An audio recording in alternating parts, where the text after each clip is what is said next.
नमस्कार, उज्जैन टीवी के सभी दर्शकों का हार्दिक स्वागत है। आइए सबसे पहले नजर डालते हैं आज की सुर्खियों पर। बिगड़ते हालातों के मद्देनजर फिर बढ़ाया गया 7 मई तक उज्जैन में लॉकडाउन। वैशाख माह के साथ ही आरंभ हुई भगवान महाकाल को शीतल जलधारा। 18 वर्ष से अधिक उम्र के लिए टीकाकरण पंजीयन हुआ शुरू। 1 मई से लगेंगे टीके। प्रकरण दर्ज होने के विरोध में प्रदेश कांग्रेस प्रवक्ता ने की प्रेस वार्ता। और अस्पताल के जेल वार्ड में निरुद्ध बंदी की उपचार के दौरान हुई मृत्यु। उज्जैन में कोरोना से बिगड़ते हालातों के मद्देनजर जिला क्राइसिस मैनेजमेंट बैठक में लिया गया निर्णय। 7 मई तक बढ़ाया गया लॉकडाउन। उज्जैन में कोरोना संक्रमण मरीजों के लगातार बढ़ते मामले को देखते हुए जिला क्राइसिस मैनेजमेंट की बैठक में अधिकारियों और जनप्रतिनिधियों ने मध्य प्रदेश के मुख्यमंत्री से चर्चा के बाद उज्जैन जिले की स्थिति को देखते हुए प्रशासन का यह बड़ा निर्णय है। प्रशासन का कहना है कि 1 मई से किराना दुकानें सुबह 8 से 12 बजे तक खुल सकती हैं। जिस तरह हम ग्रीष्म ऋतु से राहत पाने के लिए आधुनिक संसाधनों का उपयोग करते हैं, उसी तरह भगवान को शीतलता प्रदान करने के लिए पारंपरिक जतन किए जाते हैं। गर्मी के तेवर बढ़ते ही उज्जैन में महाकालेश्वर मंदिर में भगवान महाकाल को ठंडक के लिए जतन प्रारंभ कर दिए गए। बाबा महाकाल को गर्मी से निजात दिलाने के लिए परंपरा अनुसार प्रतिवर्ष वैशाख कृष्ण प्रतिपदा से जलधारा प्रारंभ की जाती है। जलधारा का यह क्रम ज्येष्ठ मास की पूर्णिमा तक सतत जारी रहता है। बाबा को जलधारा चढ़ाने के लिए शीर्ष पर 11 मटकियां बांधी गई है। इन मटकियों को गंतिकाएं भी कहा जाता है। मटकियों में अलग अलग पवित्र नदियों का जल भरा गया है। प्रत्येक मटकियों के मध्य में से अलग अलग जलधारा द्वारा भोलेनाथ के शिवलिंग पर जल चढ़ाया जाता है। बाबा को जलधारा प्रतिदिन सुबह 6 बजे से चढ़ना प्रारंभ होती है, जो कि शाम 5 बजे तक निरंतर जारी रहती है। यहाँ पुजारी महाकाल को वैशाख ज्येष्ठ माह की भीषण गर्मी में शीतलता के लिए यह जतन करते हैं। इस बाबत जानकारी देते हुए महाकाल मंदिर के संजय पुजारी ने बताया, जय महाकाल। वैशाख मास की प्रतिपदा आज के दिन से भगवान बाबा महाकाल को 11 मटकियों से सतत वैशाख और ज्येष्ठ 2 मास भगवान को जलधारा का अभिषेक सतत चलता रहेगा। और भगवान बाबा महाकाल से प्रार्थना करी गई है कि जो कोरोना रूपी महामारी है, इससे भगवान इस संकट से सबकी रक्षा करो। सब भगवान बाबा महाकाल आपके सब दीनानाथ, हम आपकी सब शरण में हैं। इससे उज्जैन ही नहीं, संपूर्ण भारतवर्ष और संपूर्ण संसार को मुक्त करो। आप कालों के काल है, कोरोना रूपी काल का आप हरण करो। वह भगवान महाकाल ये जलाभिषेक जो सतत 2 मास वैशाख और ज्येष्ठ मास आपको चढ़ेगा, इससे इस अभिषेक के माध्यम से हम आपसे प्रार्थना कर रहे हैं कि हम सबको इस असहनीय कष्ट से दूर करो और कोरोना रूपी महामारी दूर हो और पुनः सब भक्त भर मटकी आपको आए और चढ़ाए, ऐसी भगवान महाकाल से प्रार्थना करी गई है। जय महाकाल। देश भर में 18 वर्ष की उम्र से अधिक के लोगों के लिए रजिस्ट्रेशन हुए प्रारंभ।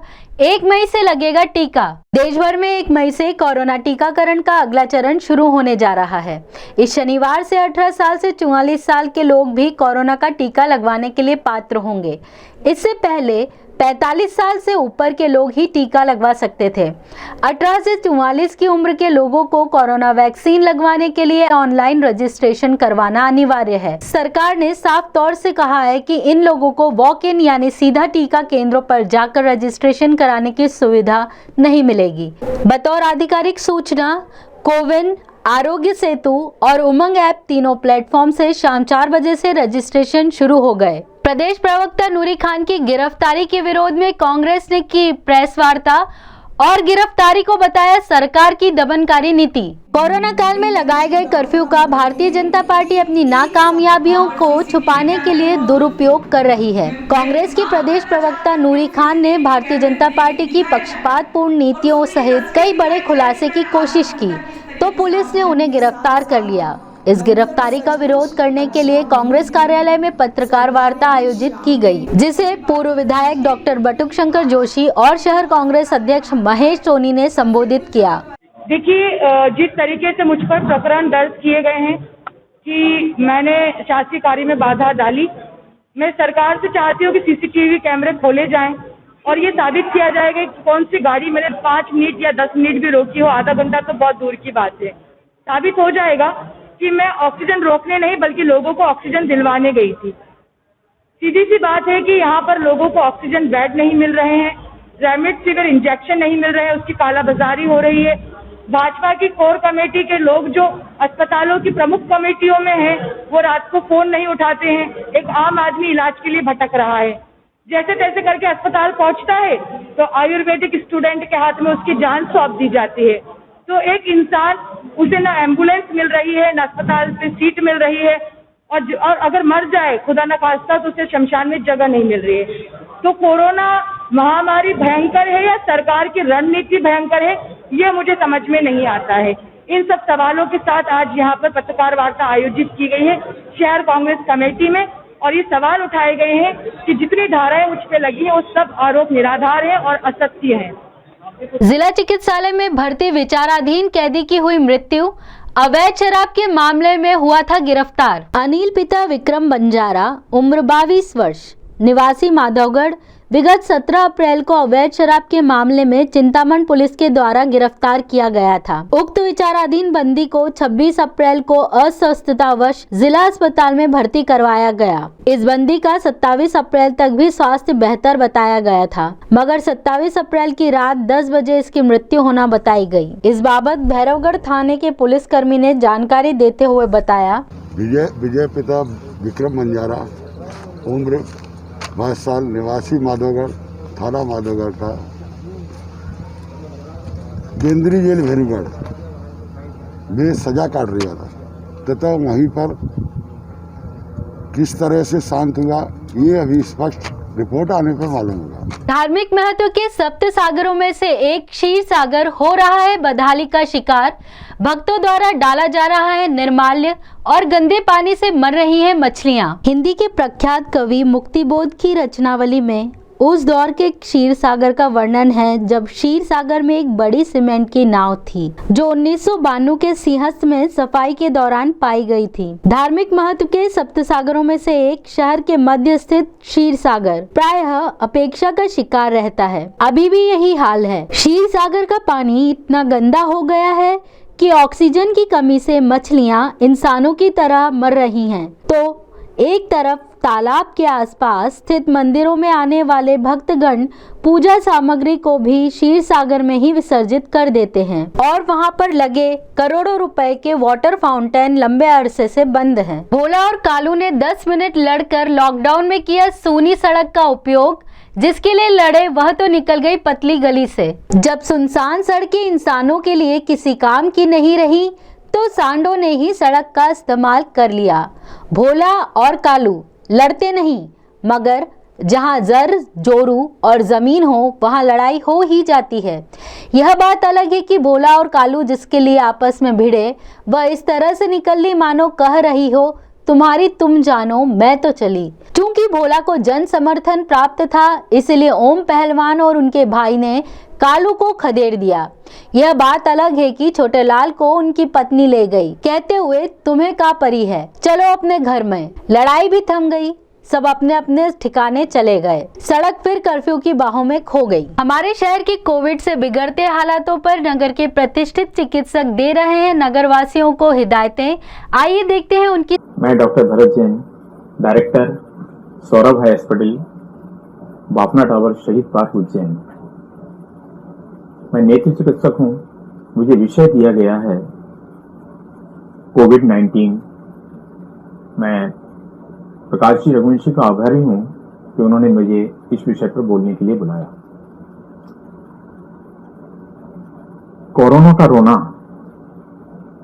आज हर तीसरे घर में कोई ना कोई पीड़ित है, मगर एक अच्छी बात भी है कि बुराई में भी अच्छाई समझने की है कि 90% मरीज इनको किसी हॉस्पिटलाइजेशन की जरूरत नहीं है।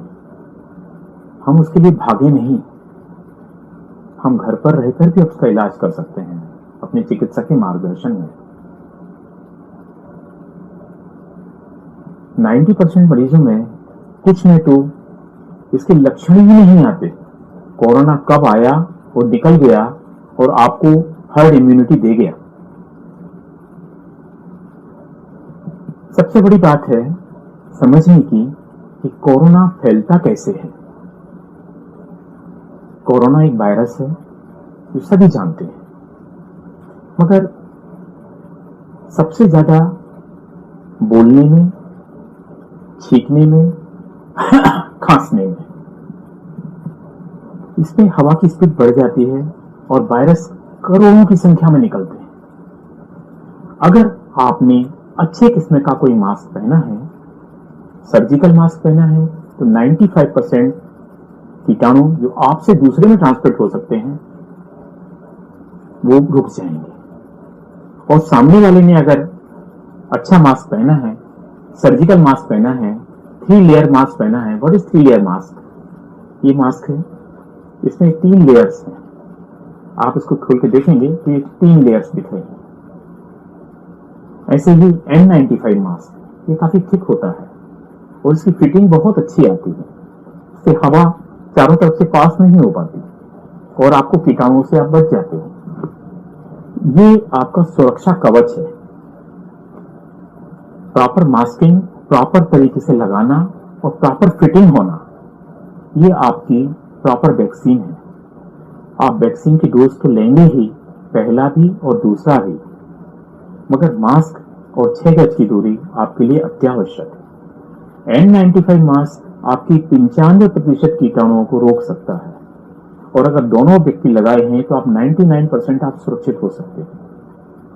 अब अपन मास्क की बात कर चुके हैं, मास्क की वैक्सीन है, ये बात कर चुके हैं। अब दूसरी बात जो अधिकतर अपन सुनते हैं, 6 गज की दूरी, सभी को मालूम है, मगर यह आउटडोर में फायदेमंद है।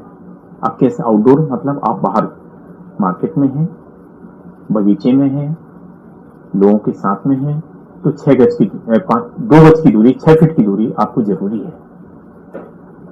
इस 6 फीट की दूरी खुले में हवा का करंट रहता है, इसलिए वो ड्रॉपलेट्स उड़ जाते हैं। मगर आप कमरे में हैं, किसी ऑफिस में हैं, स्कूल में हैं, रेस्टोरेंट्स में हैं, पिक्चर थिएटर में हैं, तो आपकी 6 गज की दूरी कोई मायने नहीं रखती, 6 फीट की दूरी कोई मायने नहीं रखती। कारण उसका कि जो आज जो थ्योरी है वो एरोसॉल थ्योरी है। What is means for aerosol? Aerosol मतलब फाइन पार्टिकल्स, ये उस वातावरण में घूमते रहते हैं। जैसे अगरबत्ती का धुआं है, अगरबत्ती आपने जलाई, उसकी सुगंध चारों तरफ कमरे में फैल जाती है। ऐसे ही कीटाणु बंद कमरे में चारों तरफ फैल जाते हैं और अगर उसी कमरे की खिड़कियां खोल दी जाएं तो थोड़ी देर में वॉश आउट हो जाएगा, मतलब वो सुगंध भी चली जाएगी, ऐसे ही कीटाणु भी चले जाएंगे। इसलिए कमरे में खिड़की रहें तो खिड़कियां खुली रहें और एसी ना हो, क्योंकि एसी आप चलाएंगे तो कमरे की खिड़कियां, दरवाजे बंद करेंगे। उसकी बजाय आप कूलर खिड़की के बाहर लगाएं, क्योंकि वह फ्रेश एयर लेगा और आप बैठ रहे हैं कूलर के जस्ट पीछे और जिससे भी आप बात या मीटिंग कर रहे हैं वो सामने आपके रहे। इससे हवा के करंट से जो भी कीटाणु हैं वो आप तक ना आ पाए और वो उस हवा के करंट से बाहर निकल जाए। तो यह सुरक्षा का बहुत बड़ा उपाय है। उज्जैन के कला जगत के सुप्रसिद्ध कलाकार गुलाब सिंह यादव जी के असामयिक निधन पर उज्जैन टीवी परिवार श्रद्धांजलि अर्पित करता है। आइए एक नजर डालते हैं वेधशाला से प्राप्त मौसम के आंकड़ों पर।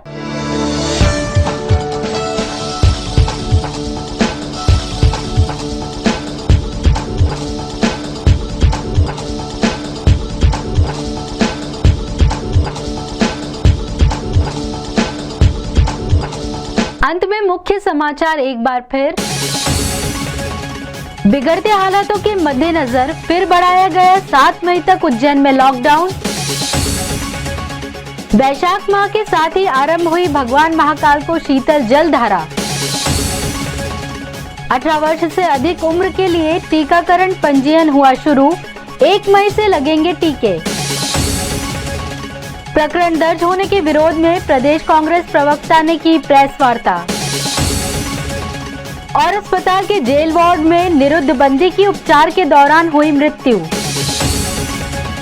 तो ये थे उज्जैन शहर के प्रमुख समाचार। ऐसे ही ताज़ा खबरों के लिए देखते रहिए उज्जैन टीवी। उज्जैन टीवी का यूट्यूब चैनल लाइक और सब्सक्राइब करना ना भूलें। नमस्कार।